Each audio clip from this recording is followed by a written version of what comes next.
How are you, my dear class 8 students? I hope you are well by the grace of Almighty. You are welcome to Dharmarajika high school online class. প্রিয় শিক্ষার্থীরা, তোমাদের ধর্মরাজিক উচ্চ বিদ্যালয়ের online ক্লাসে স্বাগতম। আমি আজকে তোমাদের অষ্টম শ্রেণীর ইংলিশ পাস পেপার থেকে 3 নাম্বার নিয়ে আলোচনা করব। তোমরা জানো এই 3 নাম্বারে আসবে আমাদের টেক্সট বই থেকে, অর্থাৎ আমরা এতদিন পর্যন্ত যে সেম পেজগুলো পড়েছি সেই সেম পেজে আসবে শুধু 1-2, কিন্তু এখন আমাদের এই যে 3 নাম্বার আসবে আমাদের টেক্সট বইয়ের অন্য কোনো পেজেস থেকে। তাই আমাদের প্রত্যেকটা পেজেস খুব গুরুত্ব সহকারে পড়তে হবে, ঠিক আছে? আর তাহলে আমরা পেজগুলো যদি গুরুত্ব সহকারে পড়ি এবং এদের ভোকাবুলারি দক্ষতা যদি আমাদের থাকে, তাহলে এই 3 নাম্বার থেকে 5-এ 5 পাওয়াটা খুব কঠিন ব্যাপার নয়। তাহলে আমরা এখন 3 নাম্বার নিয়ে আলোচনা করি। সবাই দেখো, read the following text and fill in the gaps with appropriate words to make it a meaningful one. Read the following text, অনুচ্ছেদটি পড়ো, and fill in the gaps with appropriate words, এবং যথোপযুক্ত শব্দ দিয়ে শূন্যস্থান পূরণ করো, to make it a meaningful one, ইহাকে একটি অর্থপূর্ণ তৈরি করতে। দেখে এবার, যারা and her parents have come from London to Bangladesh with a view to visiting her cousin Mita and her parents. যারা এবং তার মা বাবা লন্ডন থেকে বাংলাদেশে এসেছে with a view to visiting her cousin Mita and her parents. দেখো, তার চাচাতো বোন মিতা এবং তার মা বাবার কাছে বেড়াতে বা বেড়ানোর উদ্দেশ্যে লন্ডন থেকে বাংলাদেশে এসেছে। এখানে dash, visiting some interesting places of Bangladesh, they decided to visit Thailand. দেখো, বাংলাদেশে কিছু মজার জায়গা ভ্রমণ করার, তোমরা চিন্তা করো, they decided to visit Thailand, তারা থাইল্যান্ডে বেড়াতে যাওয়ার সিদ্ধান্ত নিয়েছিল। তাহলে কি হবে দেখো, বাংলাদেশে কিছু মজার জায়গা ভ্রমণ করার পরে, তাহলে এখানে কি হবে, after visiting some interesting places of Bangladesh they decided to visit Thailand. Mita's parents could not go them because of their works. মিতার মা বাবা তাদের যেতে পারলো না, তাহলে কি হবে, তাদের সাথে যেতে পারলো না, তাদের সাথে ইংরেজি কি, উইথ। তাহলে হবে মিতা's parents could not go with them because of their works, তাদের কাজের কারণে। তাহলে মিতার মা বাবা তাদের কাজের কারণে তাদের সাথে যেতে পারলো না। মিতা খুবই about her first plane journey, তার প্রথম বিমানে ভ্রমণ সম্পর্কে বা বিমানে ভ্রমণ নিয়ে মিতা খুবই উত্তেজিত। ইংলিশে কি হবে, এক্সাইটেড। তাহলে হবে Mita is very excited about her first plane journey. Mita, যারা and her parents fill out the immigration dash before going through the immigration. দেখো, এখানে মিতা, যারা এবং তার মা বাবা ইমিগ্রেশন ফর্ম বা অভিবাসন ফর্ম পূরণ করেছে before going through the immigration, অভিবাসনের মধ্য দিয়ে যাওয়ার আগে মিতা, যারা এবং তার মা বাবা ইমিগ্রেশন ফর্ম পূরণ করছে। The immigration officer will checks, immigration officer অভিবাসন কর্মকর্তা উইল চেকস যাচাই করবে, তাদের কি যাচাই করবে, দেয়ার পাসপোর্টস, তাদের পাসপোর্টস যাচাই করবে। তাহলে এখানে পাসপোর্টস হবে, এন্ড স্ট্যাম্প দেম, এবং এগুলোর উপর স্ট্যাম্প দিবে, and then they will be ready for travelling, এবং এরপর তারা ভ্রমণের জন্য প্রস্তুত হবে। তাহলে এখন আমরা গ্যাপটা পূরণ করি, কি হবে দেখো, যারা and her parents have come from London to Bangladesh with a view to visiting her cousin Mita and her parents. After, এখানে হবে কি, after Visiting some interesting places of Bangladesh, they decided to visit Thailand. Mita's parents could not go with them, because of their works, তাদের কাজের কারণে। Mita is very আশা করি তোমরা এতক্ষণ লিখে ফেলেছো, excited about her first plane journey. Mita, Jara and her parents fill off the immigration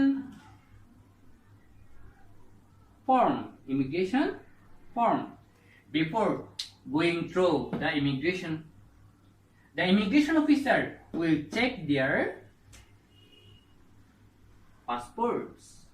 এখানে কিন্তু প্লুরাল নাম্বার ব্যবহার করতে হবে, passports, and stamp them, and then they will be ready for traveling. এইভাবে আমাদেরকে 3 নাম্বারটা পূরণ করতে হবে। আশা করি তোমরা যদি প্রত্যেকটা পেজে গুরুত্ব সহকারে পড়ো, এই 3 নাম্বারে 5-এ 5 পাওয়া কোনো ব্যাপার না। ওকে, তোমরা লিখে নাও। প্রিয় শিক্ষার্থীরা, এরপর আমরা আলোচনা করব আনসিন পেজেস সম্পর্কে। তোমাদের এখন প্রশ্ন আসতে পারে, এই আনসিন পেজেস আমরা কোথা থেকে পড়ব? ঠিক আছে, কারণ দেখা যায় প্রত্যেক বছর এক একজন ব্যক্তি সম্পর্কে আসে বা কমন আসে না। তোমরা মনে রাখবা, আনসিন পেজেস সম্পর্কে আমাকে যদি কমন ফেলতে চাই, তাহলে আমাদেরকে পড়তে হবে অতীতে যারা বিভিন্ন মহৎ কাজ করে গেছেন, বা আজকে আমাদের পৃথিবী আজকে যে অবস্থানে আসছে, বা আমরা যে আজকে উন্নতির অনেকটা চরম শিখরে পৌঁছে গেছি, এর জন্য যারা অবদান রেখেছেন তাদের সম্পর্কে। তারা আমাদের দেশেরও হতে পারে, আবার আমাদের দেশের বাইরেও হতে পারে। হ্যাঁ, সেই সকল মহৎ ব্যক্তি সম্পর্কে বিশেষভাবে এই আনসিন পেজে আসে। তারপর আমাদের বিভিন্ন সোশ্যাল অ্যাক্টিভিটি সম্পর্কেও আসতে পারে। ঠিক আছে, অর্থাৎ তোমরা যদি তোমাদের বিভিন্ন বই থেকে কালেকশন করার মাধ্যমে তোমরা ওই ব্যক্তিবর্গ সম্পর্কে বা বিভিন্ন মহৎ ব্যক্তিবর্গ সম্পর্কে যদি পড়ো, তাহলে এই আনসিন পেজেস তোমাদের কমন পড়বে। ধরো আমাদের রবীন্দ্রনাথ ঠাকুর, বেগম রোকেয়া, জীবনানন্দ দাশ, তারপর তোমার মাদার টেরেসা, জন ম্যান্ডেলা, মহাত্মা গান্ধী। হ্যাঁ, এই যে বিভিন্ন ব্যক্তিবর্গ আছে যারা বিভিন্ন সময়ে বিভিন্ন অবদান রেখেছেন, ধরো বিদ্যাসাগর, এদের সম্পর্কে সাধারণত আনসিন পেজেস আসবে। আজকে আমরা যে ব্যক্তি নিয়ে আমাদের আনসিন পেজেস সম্পর্কে আলোচনা করব, প্রথমে আগে তার সম্পর্কে আমরা কিছু জেনে নিই। প্রথমে আমরা তার ছবিটা একটু দেখে নিই, কেমন? শিক্ষার্থীরা, তোমরা একজন বয়স্ক মহিলার ছবি দেখতে পাচ্ছ।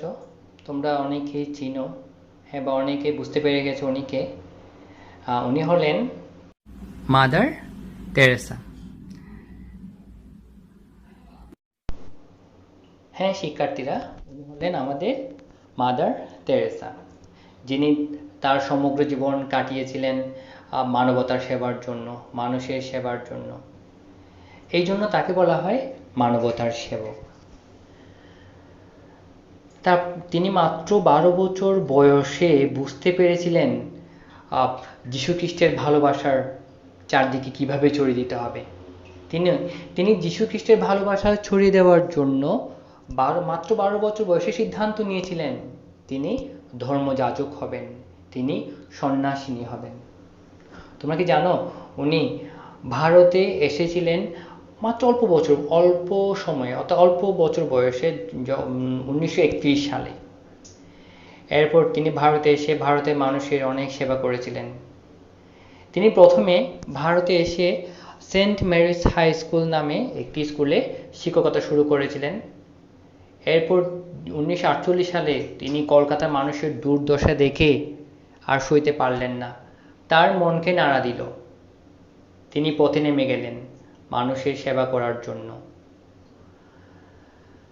তিনি যে সকল মৃত্যু পথযাত্রী, অসুস্থ, অসহায় লোকদেরকে পেতেন, তাদেরকে একত্রে জড়ো করতেন এবং তার বাসায় নিয়ে আসতেন।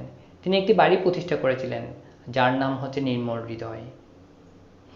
এইভাবে মানুষের সেবা করতে করতে তিনি সমগ্র জীবনটা অতিবাহিত করেছিলেন, আর যার নাম হচ্ছে মাদার টেরেসা।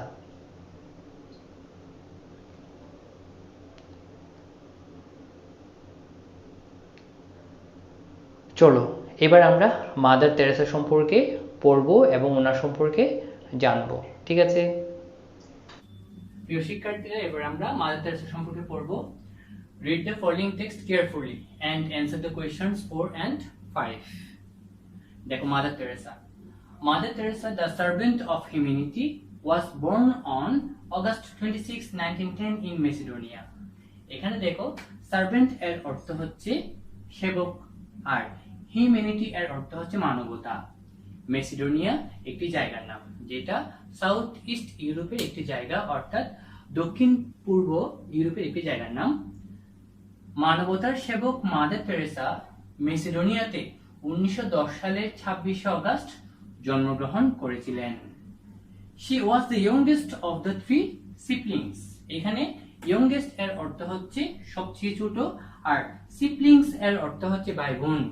তাহলে দেখো, তিনি 3 ভাই বোনের মধ্যে সবচেয়ে ছোট ছিলেন। At the age of 12, she felt an urge to spread the love of Christ, and so she decided to become a missionary. At the age of 12, 12 বছর বয়সে, she felt an urge.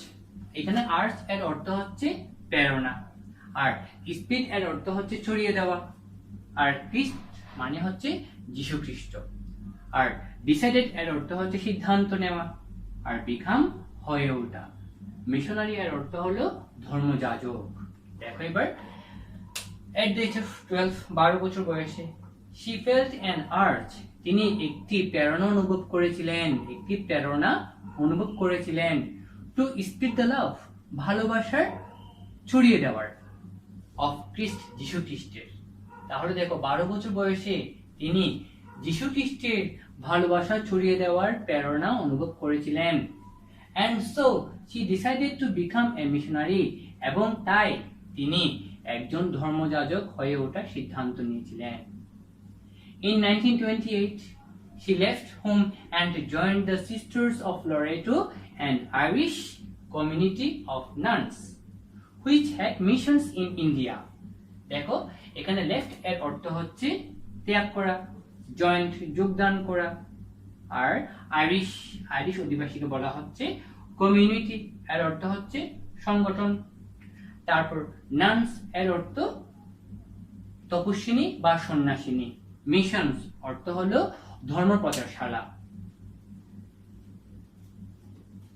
1928 সালে তিনি গৃহত্যাগ করেছিলেন এবং সিস্টার্স অফ লরেটো নামে Irish তপস্বিনীদের সংগঠনে যোগদান করেছিলেন, which had missions in India, যার ভারতে ধর্ম প্রচারশালা ছিল। After receiving training for some months, she came to India.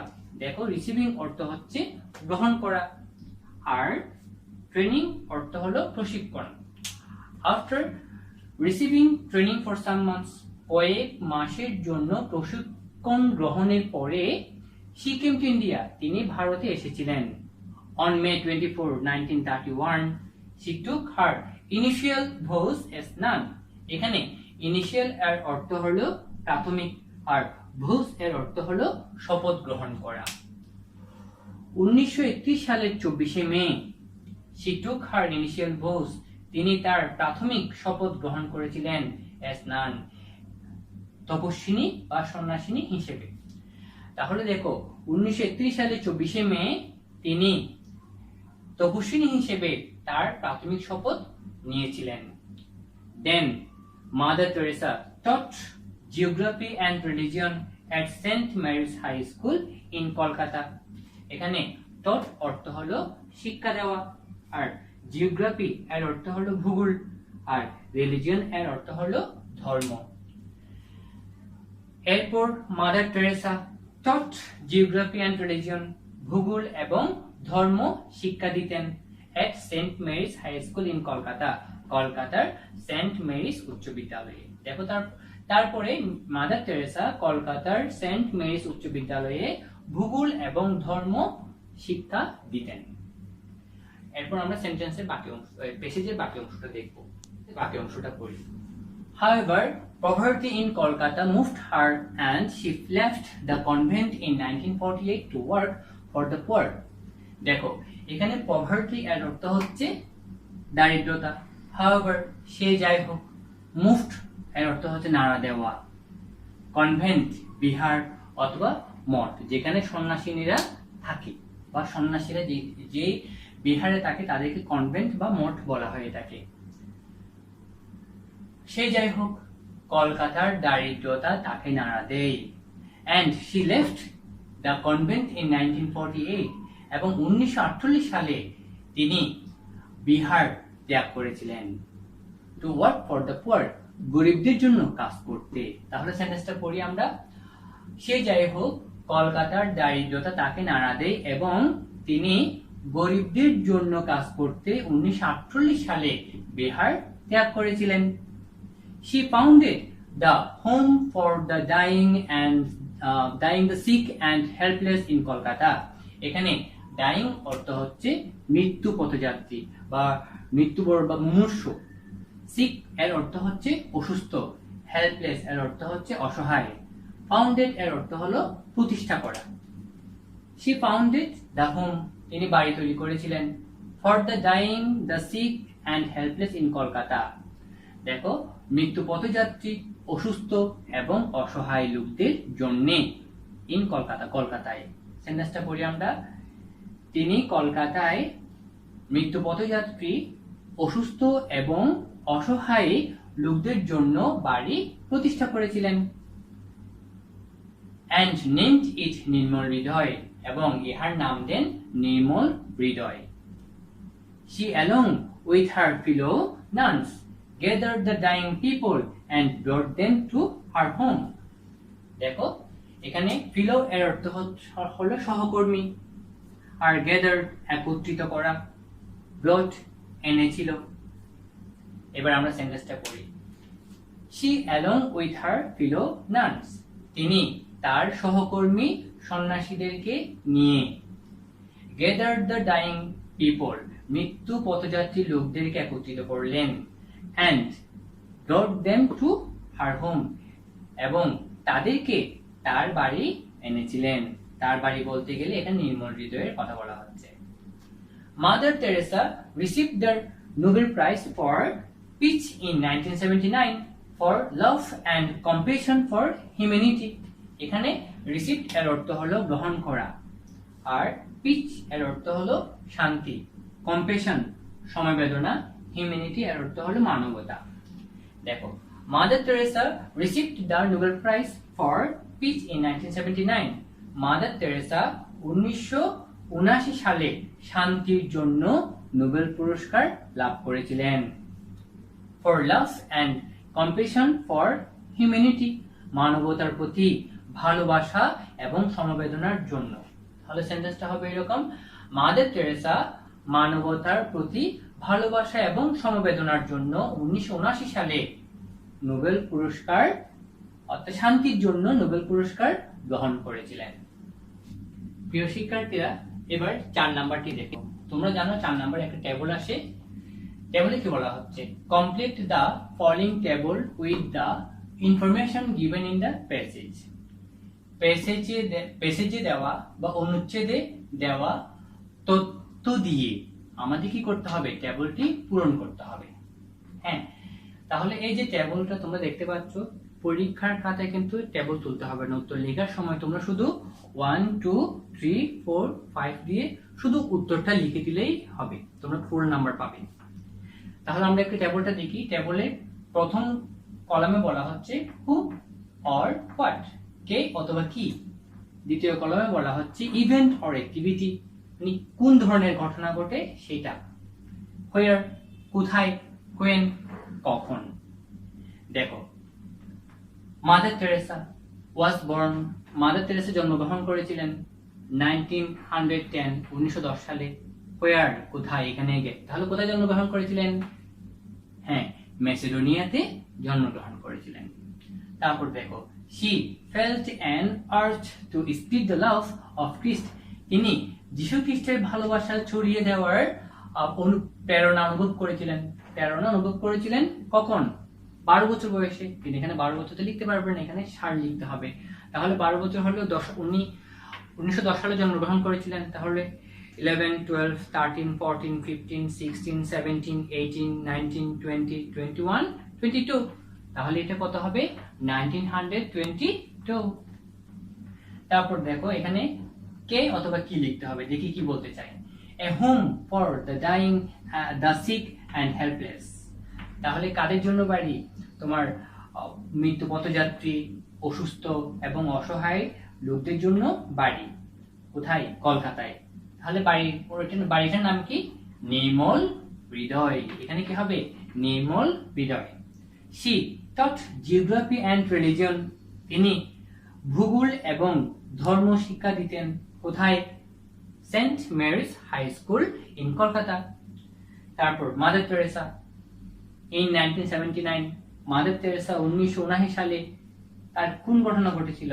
তিনি নোবেল পুরস্কার লাভ করেছিলেন। তাহলে আমরা এখন উত্তরগুলো লিখি। মাদার তেরেসা was born কোথায়? Macedonia.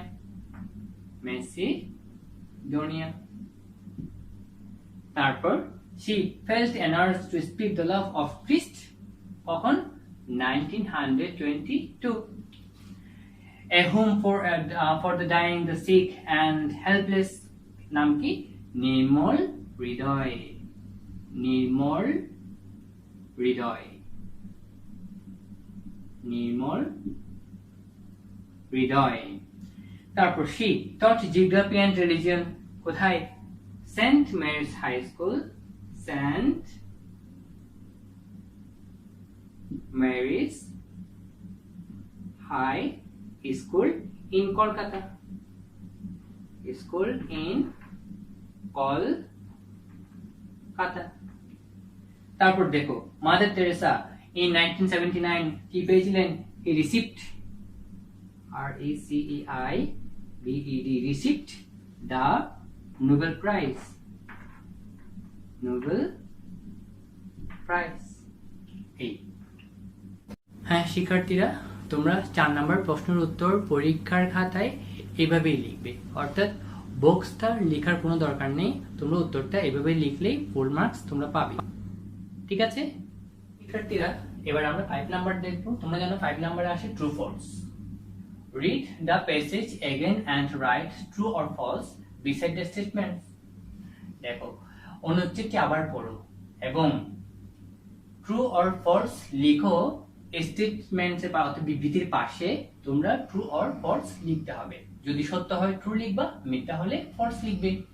Give correct answer for the false statements, মিথ্যা বিবৃতির জন্য সঠিক উত্তর দাও। অর্থাৎ বাক্যটি যদি বা স্টেটমেন্টসটা যদি মিথ্যা হয় তাহলে তোমাদেরকে সত্য বাক্যটি লিখতে হবে। ওকে, আমরা এখন পড়ি। Mother Teresa had great love for humanity. মানবতার জন্য মাদার তেরেসার মহান ভালোবাসা ছিল। She decided to be a nun at her middle age, তিনি তার মধ্য বয়সে একজন সন্ন্যাসী হতে চেয়েছিলেন বা সন্ন্যাসী হতে সিদ্ধান্ত নিয়েছিলেন। The Irish community of nuns had missions in India, Irish সন্ন্যাসী সংগঠনের বা আইরিশ সন্ন্যাসী সম্প্রদায়ের ধর্ম প্রচারশালা ছিল ভারতে। নির্মল হৃদয় ওয়াজ ইন মেসিডোনিয়া, নির্মল হৃদয় ছিল মেসিডোনিয়াতে। She got Nobel Prize for Peace, তিনি শান্তির জন্য নোবেল পুরস্কার পেয়েছিলেন। শিক্ষার্থীরা, এটা তোমাদের হোমওয়ার্ক থাকবে, এটা তোমরা হোমওয়ার্ক করে নিবা। ওকে প্রিয় শিক্ষার্থীরা, শোনো, ভালো করে পড়তে হবে। যে সময় চলে যাচ্ছে সে সময় কিন্তু পাবে না। আর তোমরা সার্বক্ষণিক বাসায় থাকো, আগে তো স্কুলে থাকতে প্রায় সময়, এখন সব সময় তোমাদের বাসায় থাকতে হয়। তাই বাসায় মা বাবার কথা শুনবে, মা বাবার অবাধ্য হবে না, কারণ মা বাবার অবাধ্য সন্তান কখনোই বড় হতে পারে না। জীবনে বড় হতে হবে, সুখী হতে হবে, সেই জন্য মা বাবার কথা শুনতে হবে। ঠিক আছে, সবাই ভালো থাকিও। আজ এতটুকুই।